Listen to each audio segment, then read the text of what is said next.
I have bipolar disorder, which is also known as Manic Depression, and I had a psychotic break in '91.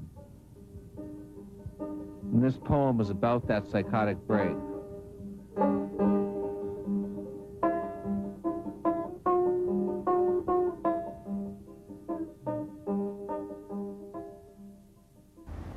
Once I went crazy and walked out of town. Before I walked out of town, I went looking for Anna, who I had a crush on. I went to the farmer's market in Missoula, Montana. Lots of people go there. Maybe I could find her. When I got there, I knew the war was starting. I was certain that the Hmong vegetable vendors had guns. They were going to attack another vegetable vendor because he had once enslaved them. I walked south, out of town, lost, confused, and sure of my purpose, but I couldn't remember what my purpose was. I walked anyway. I walked all afternoon. I walked all night, 28 miles, past bars, past churches. Not past all churches. I tried some doors, looking for a place to spend the night. All doors were locked. I kept walking. I believed I could stop cars with my thoughts. Alien spacecraft appeared in the sky. Willow Steakhouse was a bed of heroin dealers. Walking, walking, dawn was coming. I slept in a barn on a ranch run by a friend. I woke up and walked to Stevensville. Smoke coming out of the forest was funeral pyres for the war dead. Our guerrilla forces controlled UPS and the Postal Service, or so the parked trucks told me. I went to the Lonesome Dove Saloon and drank a strawberry daiquiri. The signs of the war were everywhere. The fitness center was really a torture chamber. The waste treatment plant was full of chopped up bodies. I went to the small historic church to sit, to relax. It was locked. I went to the church next door. It was locked. I wanted to go into the teepee set up by the small church, but it was a Blue Star teepee, and I was from the Red Star. They were our mortal enemies. I walked through town and saw the blue neon sign for the newspaper, the Stevensville Star. The bad star, I thought. I picked up a rock and threw it at the sign. The window and sign smashed apart. I kept walking until I walked out of town. Minutes later, a Valley County Sheriff's car pulled up behind me. I was handcuffed and made to kneel. This is it, I thought. I'm dead. As I saw the contrails of 5 intercontinental ballistic missiles arching across the sky, I heard a click and thought it was the hammer being drawn back on a revolver. Anna, I cried with all my strength, certain that death was near. Then anything is possible. I was placed in the patrol car and driven south to Hamilton. I heard the driver say, "We have captured the Cosmic Commander and he is down to 5% of his energy." Then I arrived at the jail. In the elevator that brought me underground, I saw the marks of the demon on the cop's face. I knew I was going to hell. I was placed in solitary, in a cell, and I knew that I would never get out. This was eternity. This was hell. I tore the phone off the wall because it was blue, the color of the enemy star. Days and weeks passed. I had beautiful and horrific visions. I am living with Clarita Ruiz in the Colombian jungle. We are married and our baby daughter Cheeky likes bananas. Suddenly the army appears. They open fire. I escape. Clarita and the baby are killed. I'm living with Luzma off the Pacific coast of Colombia. We have a baby daughter. We play by the ocean's edge. The army comes and shoots us. Luzma and the baby die and I am wounded in the leg. After I heal, I carry the baby's corpse to the high mountains of northern Colombia, to the land of the Kogi. Torrential rains occur in southern Colombia. It is a signal to begin the revolution. I'm traveling in interstellar space. Galaxies hang in space. Time slows down. I'm all Buddhas throughout space and time. Amitabha, Amitayas, Maitreya. Everything is still, calm, and quiet. I'm by the shore of Gray Wolf Lake in the Mission Mountains of Montana. I'm caught in a bear trap by both feet. A short distance away and barely out of reach, Anna is caught in a bear trap too. People who had been friends surround us with knives. They have turned totally evil. I rip out of my bear trap, leaving my feet behind. Anna rips out of hers. I carry her on my back till we reach a swiftly flowing stream. We fall in and die of blood loss. Anna visits. Through thick glass I see her. She seems sick, and in my cell I see she is dying. I think of her and call out for her constantly, partly because I feel that I can help her, if only I could be with her. Shortly afterwards, I had a vision of two objects, a bracelet and a jeweled cross. The bracelet is pure silver and 3 cut stones. The central stone was a diamond. The diamond is flanked by 2 rubies. The cross is a gold equilateral cross with green inlay, maybe jade or emerald. The bracelet was my fundamental essence, a cross the essence of my wife. The bracelet has 3 gems, and the triple gem, the Buddha, Dharma, and Sangha, is what Buddhism is often called. The diamond may be ice, signifying high mountains, clear water, while rubies signify fire and blood. The cross is balanced, the 4 directions. It is Christian, but it is not the cross of it is the cross of the living Christ, not the crucified one.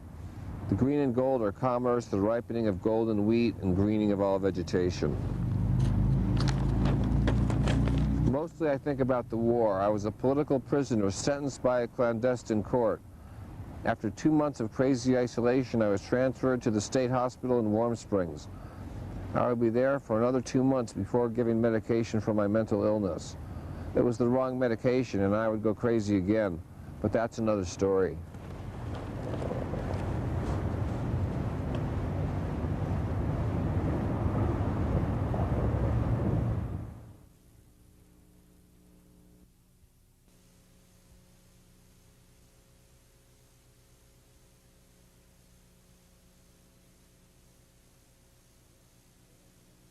Yeah, well, I'm going to talk a little bit about the story behind that poem. I've got bipolar disorder, which is a genetically inherited organic mental disease which causes you to act very, very strange, have all sorts of delusions, odd behaviors, and so forth. I had it in '91, and I had a severe psychotic break. It was really severe, and I was put in jail in Ravalli County after breaking a neon sign with a rock for 2 months underground. So I just had to deal with a lot of visions and so forth that I had. It was a very traumatic experience to have your mind completely disintegrate like that and to be treated on a relatively brutal scale by the justice system. It was something I'd never experienced before. So I began to heal from it. I decided to write a poem. And this poem is called I Went Crazy and Walked Out of Town. And by writing this poem, I felt that I've, in some sense, taken control over a situation that had control over me. That I've given it some framework for myself, and that way I can heal from it. Because people who have mental illness do need to heal from the emotional scars that they get while they're acting crazy.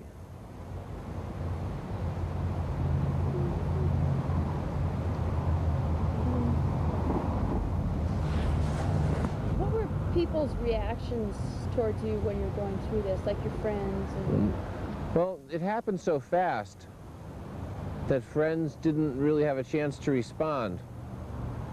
I had some phenomenon occur to me that were strange, and I couldn't really explain them. For example, I went to a friend's house, and while he was gone for the weekend, he invited me over, and with crayons I painted a huge mandala on his wall and painted all sorts of stuff all over his kitchen. Now that was just sort of dealt with, like what was going on here. I was feeling kind of weird, but it wasn't to the point of a major psychosis yet. So when I had the major psychosis, it happened in the course of one day, and by walking to Ravalli County rather than staying in Missoula, I lost contact with my support group of friends and people that would be concerned about me. So that's a very scary thing. There are instances of people with manic depression in big cities who have simply walked off and have been found months or years later in soup kitchens or something like that. They simply didn't make it home one day. So it's sort of scary that could happen to you. Were you tried, like in Hamilton or Raleigh, and then sentenced to a couple of months in jail? Or I was just being held. I was not tried. I was awaiting trial. And usually the criminal justice system in Missoula makes it such that if you're mentally ill, you get tried that day or the next day, so they can send you to Warm Springs, which is, or an appropriate mental health facility, which is where you really need to be. And in Valley County, for some reason, the process was delayed by 2 months, and I don't really have a full explanation as to why they did it. Did you have a lawyer? I had a public defender who was working for the city, basically, so it didn't help much. The public defender didn't help much.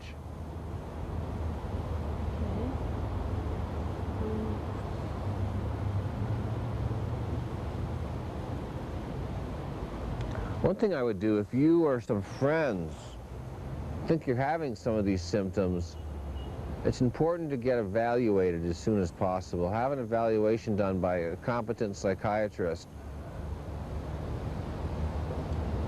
And seek support. I would recommend for people in Missoula County to get in touch with Stepping Stones if they think they or a friend might have bipolar disorder, to see if they can help you out in some way, find some expert help.